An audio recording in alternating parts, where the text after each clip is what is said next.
Hello, everybody. Welcome back to Fantasy Sports Review. Tonight, we're doing a combined Fantasy Sports Review and SportsScope. Steve Mullen is in the studio directing tonight. So we have Robbie Castro here in studio, and we're going to bring you guys a combined show tonight. A lot of stuff to talk about for fantasy football, and we thought that the SportsScope viewers could benefit from that. So we're going to share with them tonight some of our fantasy football wisdom for NFL action week 1. What an exciting week it was. The Redskins got off to a rough start, losing, actually really getting bullied all over FedEx Field there by the Philadelphia Eagles.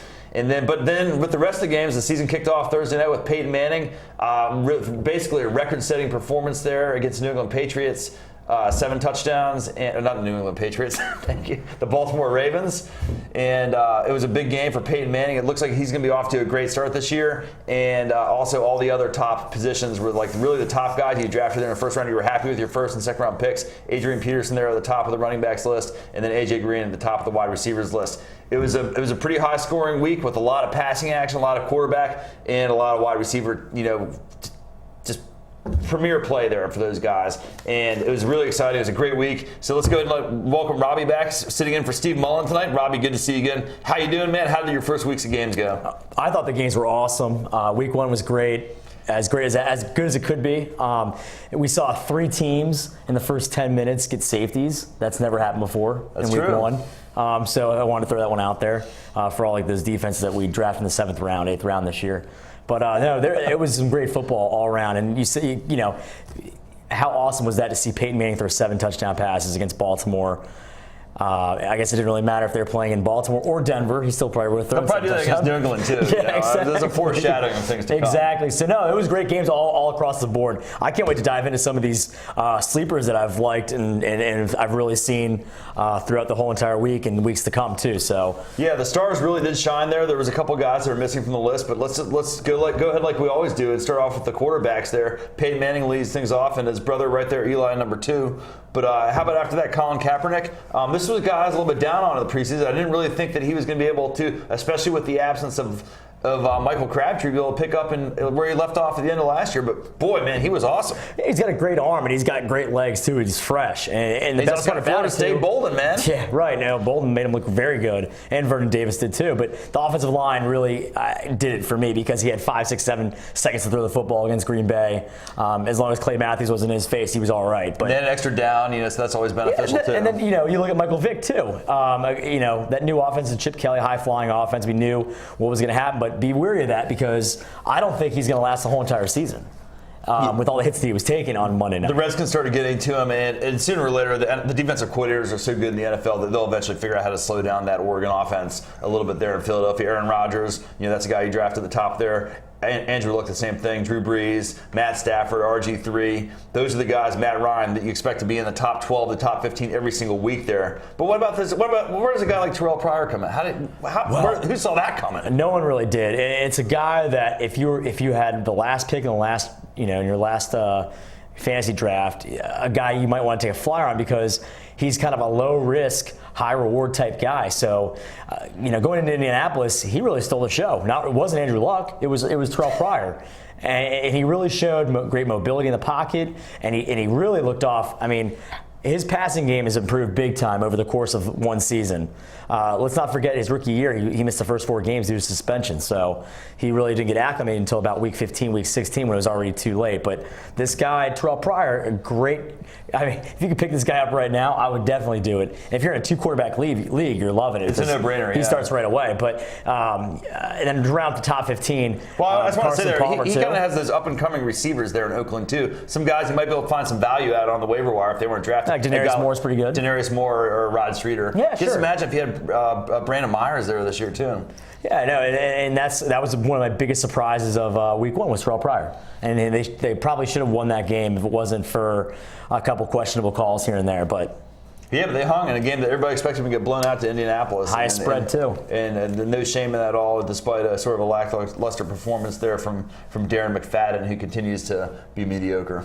So that'll take us right now into the running backs situation. AP start off with a 78-yard touchdown run to start the game. Everybody's like, oh my gosh, here he goes, man, 2,500 yards and 30 touchdowns. But then after that, they kind of shut him down. But you knew that was going to come. He wasn't going to rush for 400 yards that game. like his thought he was average going indicated. No, he had a great start to the season, 3 touchdowns, showing really proving his worth right there. And then you also look at Reggie Bush, but you got 2 guys from Detroit on this list, which is kind of odd.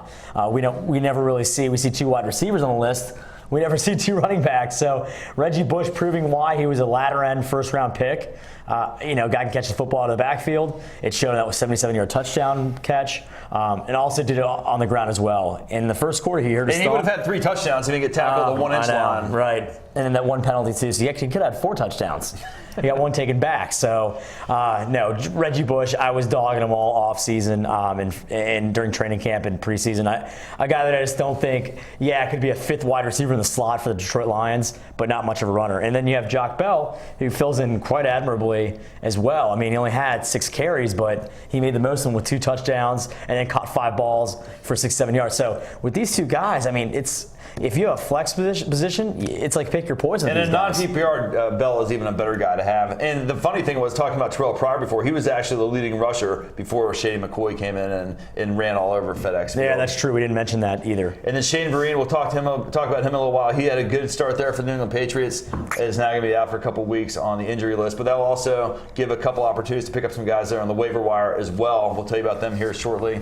But then there you go. There's your usual suspects. There, Ray Rice, DeMarco Murray, Matt Forte, Jamal Charles, Steven Jackson, Sproles, McFadden, Foster. I mean, all those guys are the top guys you're drafting in the first, second, third rounds of your drafts.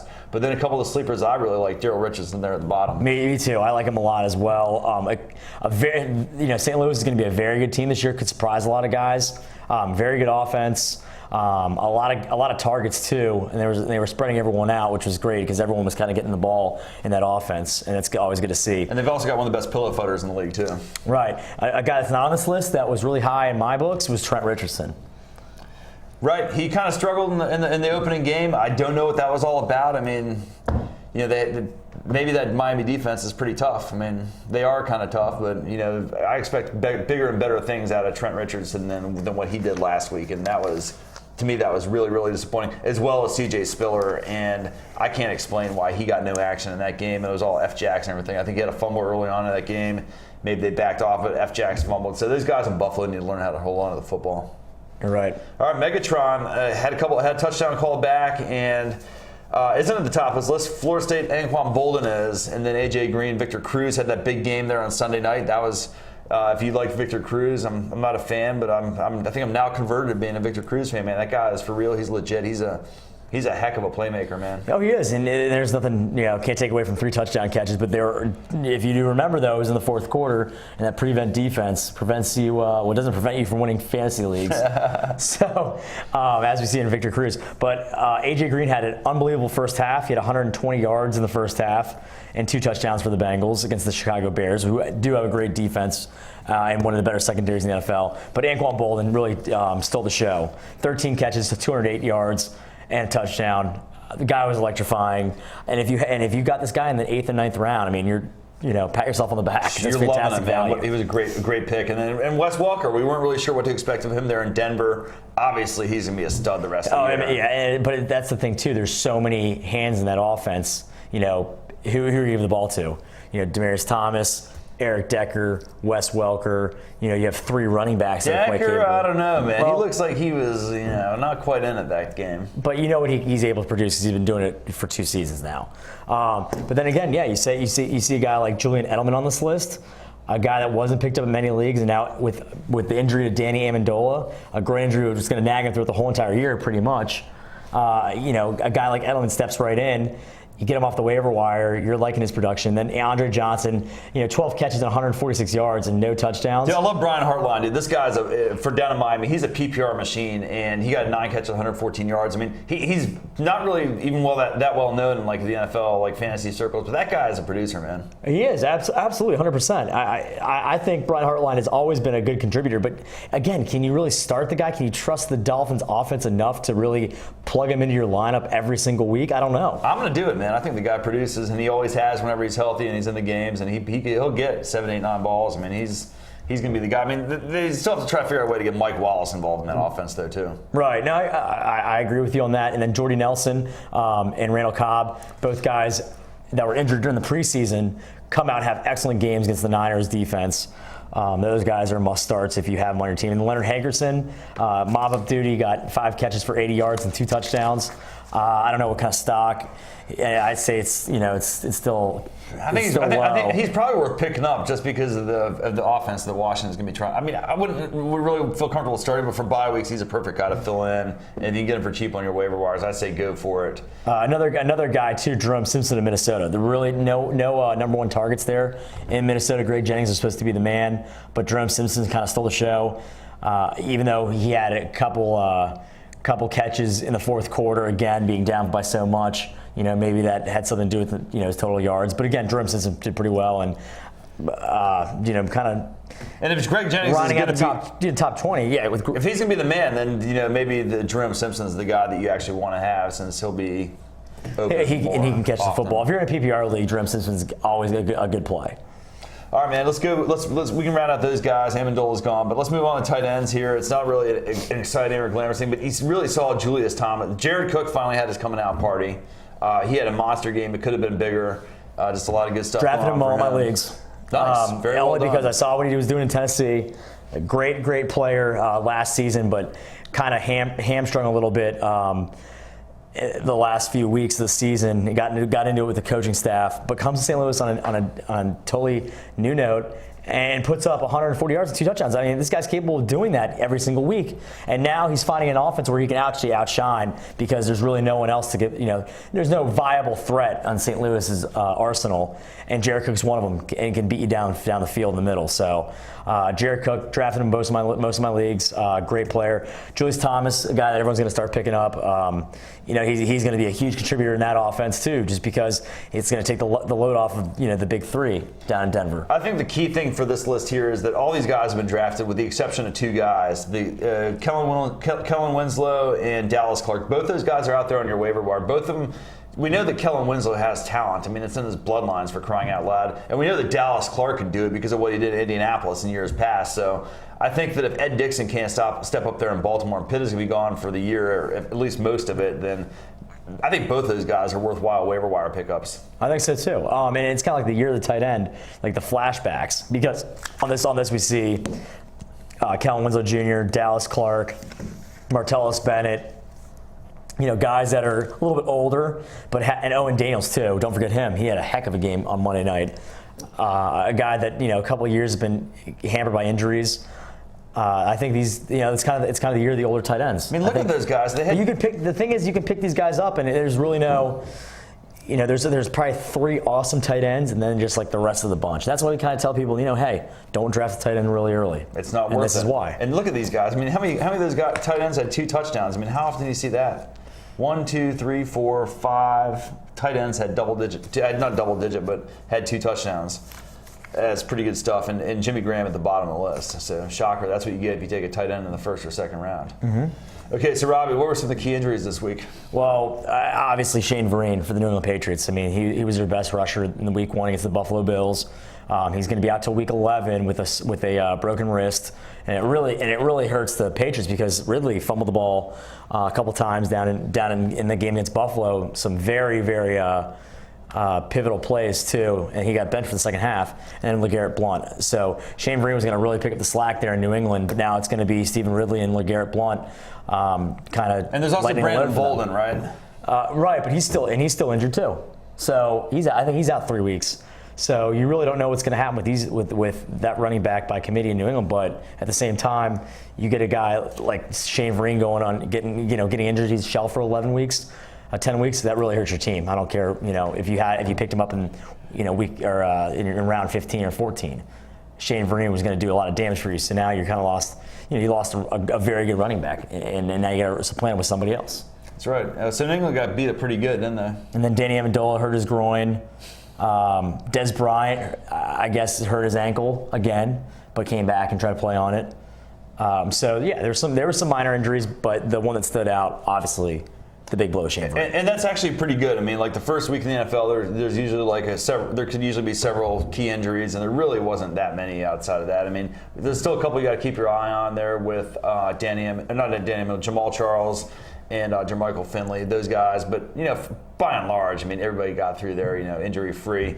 So because of these injuries, who are some of the top free agents you're going to be keen on this week? Well, in place of Danny Amendola, you pick up Julian Edelman. That's the top guy, by far, I think, too. Just by numbers, by what he can do. He's been in the office for 5 years. Brady kind of trusts him a little bit. Another guy you pick up is Jock Bell. Wasn't really drafted in many leagues. You talk about a non-PPR league, this guy is a perfect fit for you because he's going to get goal line touches. Another guy, too, Terrell Pryor. We talked about him earlier. I know not a lot of people drafted the guy, but again, he showed what he could do, and he's a big-time player. And even though Oakland, we kind of stay away from guys on Oakland, and this guy's going to put up 20, 25 points consistently. Think of Cam Newton when he was a rookie. Are you worried about Roddy White's high ankle sprain? Is there anybody there you want to pick up there in Atlanta? I know your boy, Harry Douglas. I've never been too high on him, but you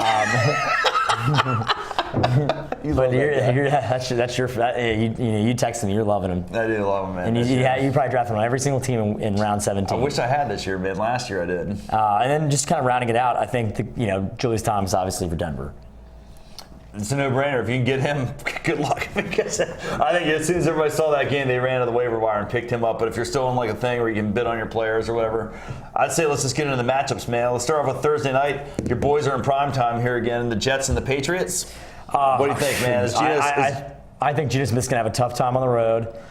I think New England takes this by 2 touchdowns. Tom Brady's got to be fired up after the very lackluster performance he had Week 1 in Buffalo. They really squeaked one out. Should have lost that game. That was Buffalo's game to win. New England's game to lose. So they're going to be fired up for this game. If you have Edelman, start Edelman. Brady, start Brady.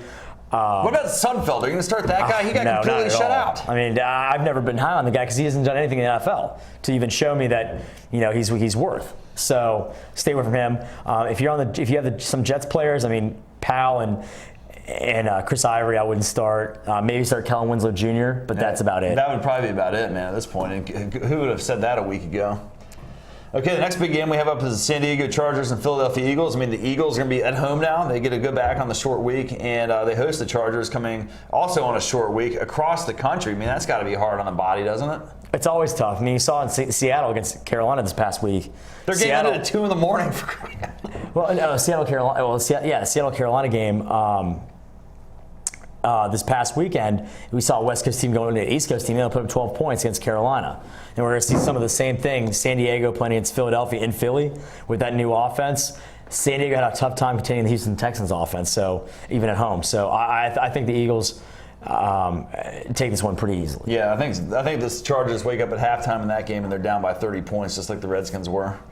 The Cleveland Browns, Ravens, that's always a big rivalry there. I'm looking forward to going to Cleveland to see the Bengals play here in a couple weeks. That's still down the road here, a couple more. Cleveland, Baltimore looks like it'll probably figure to be a pretty low-scoring game. Yeah, I mean, if you have Trent Richardson, you have to start him, obviously, because you drafted him probably in the first round. Right. Ray Rice, too. But other than that, maybe Jordan Cameron. But I don't really see anyone else maybe Flacco, but maybe take a flyer on Dallas Clark if you're in a desperate situation. Right. So I honestly would just stay away from some of these guys, except for the 2 big running backs. Yeah, that figures to be like a 13-10 kind of game or something like that. It won't be real exciting to watch. Tennessee and Houston. Houston coming off the short week here. A team with a lot of offensive promise. Well, I like Tennessee in this spot, just getting a bunch of points. I think that their defense showed how really good they were in Pittsburgh. I know their offense didn't really do much except for their running game. Chris Johnson did okay. But other than that, I would stay away from the Kendall Wrights or the Kenny Britts. Stay away from Kenny Britt, man. It's gonna be tough, but and they could be down by a couple scores going into the fourth quarter, so they could be throwing the football a lot. But again, I like Houston. They showed why they're one of the best teams in the AFC, coming back on the road, down 21 points. Put up 24 unanswered to beat San Diego on Monday night. But you're right, the short week could really bother them. Yeah, it was kind of embarrassing you get down that badly to San Diego in the first place. I know, but Schaub and Andre Johnson, again, just showing why when he's healthy is one of the most dominant. And I could not believe he was going in the 3rd round in most drafts. Blew me away. In the way that Arian Foster fell, how did you feel he ran the other night? I didn't see much of that game. I guess you didn't either. I think they're going to split carries because Ben Tate's always been a good, viable backup, but then you have, Arian Foster, who didn't play all preseason, so he was kind of like RG3, just really, came out of the gate slow. And who did you watch the Redskins game with, by the way? We won't even get into that. All right, Robbie's got all kinds of secrets. If you want to find out more about that, send him a private message on Facebook or to his text message, 793 football. That's funny. The next game on the calendar there is Miami and Indianapolis. Indianapolis didn't really show me anything really against the Oakland Raiders, and Miami's got a way better defense than Oakland. So Andrew Luck, I would definitely start him, but.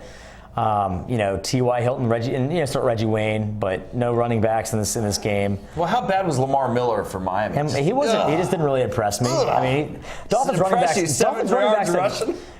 running backs have never done anything for me, and I don't think that with the emergence of Lamar Miller, I always like Daniel Thomas, but the guy can't stay healthy. Their offensive line for Miami really isn't that great. But Ryan Tannehill and Brian Hartline have a good little connection going.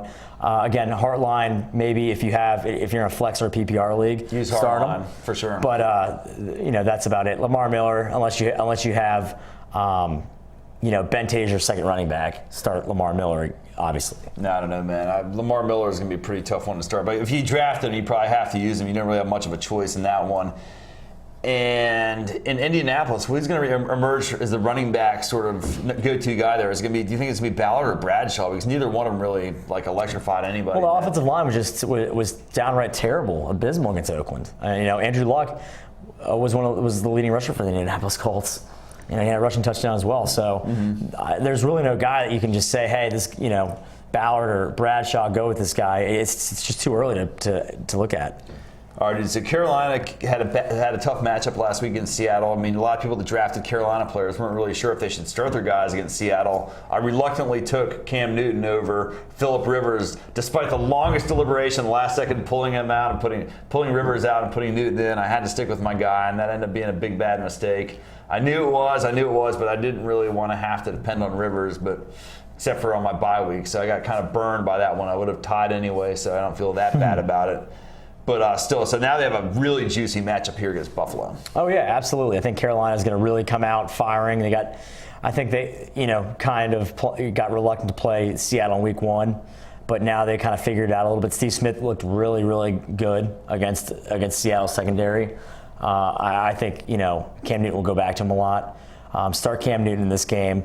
Buffalo is very intriguing. I mean, C.J. Spiller obviously, but then you got E.J. Manuel, man, who, he threw 3 touchdown passes, and he looked very, very good. He did. And that one to Robert Woods, who, again, Robert Woods, a guy that you could have gotten real late, or even on the waiver wire. Yeah, pick him up. Pick him up and stash him, because this guy, coming out of USC was a first rounder. So those guys have quite the connection in that team.